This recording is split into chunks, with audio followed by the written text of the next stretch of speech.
नहमदुहु व नुसल्ली अला रसूलिहिल करीम अम्मा बाद फ़अऊज़ु बिल्लाहि मिनश शैतानिर रजीम बिस्मिल्लाहिर रहमानिर रहीम। मेरे मोहतरम भाइयों, दोस्तों, बुजुर्गों, आज का जो हमारा मौजू है, दिमाग किन चीज़ों से तेज़ होता है और हमारा दिमाग आजकल क्यों कमज़ोर है, इसकी वजह क्या है।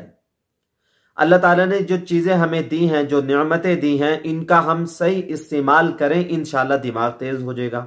जैसे बादाम है, रात को पानी में भिगो के रखें और उसको सुबह इस्तेमाल करें। जब उस बादाम को खाएं तो हम खूब चबा कर खाएं।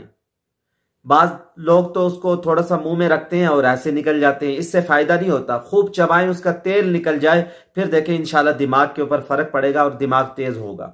और दूसरी चीज, दिमाग के लिए अखरोट है। अल्लाह ताला ने अखरोट की शक्ल भी दिमाग जैसी बनाई है। अखरोट आप 2-3 इस्तेमाल करें, इंशाल्लाह देखें ताकत बहाल होगी और दिमाग कभी हो जाएगा।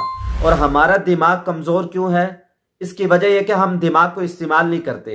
जो चीज इस्तेमाल नहीं होती वो खराब हो जाती है। इंसान चलना छोड़ देगा, इंसान की टांगे कमजोर हो जाएंगी। इंसान जिस चीज को इस्तेमाल करता है वो कभी रहती है, वो मजबूत रहती है, वो बहार रहती है। और इस तरह हम दिमाग को इस्तेमाल नहीं करते, इसलिए हमारा दिमाग कमजोर है।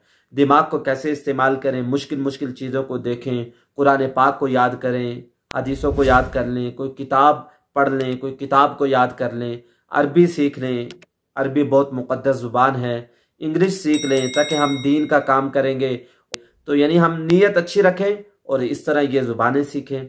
तो मुख्तलिफ तरीके हैं दिमाग को तेज़ करने के। इस दिमाग को हम इस्तेमाल करें और इन चीज़ों को इस्तेमाल करें। और कुरानी इलाज ये है जो 100% मुजर्रब है, आजमाया हुआ, हमने खुद भी आजमाया। जब भी आप किसी चीज को याद करने लगें या इम्तिहान देने लगें, पढ़ने लगें, अव्वल आखिर दुरूद शरीफ पढ़ें 1 मरतबा और सूरह अलम नशरह पढ़कर अपने सीने पे फूंक दें। इंशाल्लाह वो चीज याद हो जाएगी और आपके दिमाग में बैठ जाएगी। दुआओं में याद रखें। सवाब की नीयत से इस वीडियो को ज्यादा से ज्यादा शेयर कर दें। अस्सलामु अलैकुम व रहमतुल्लाहि व बरकातुहू।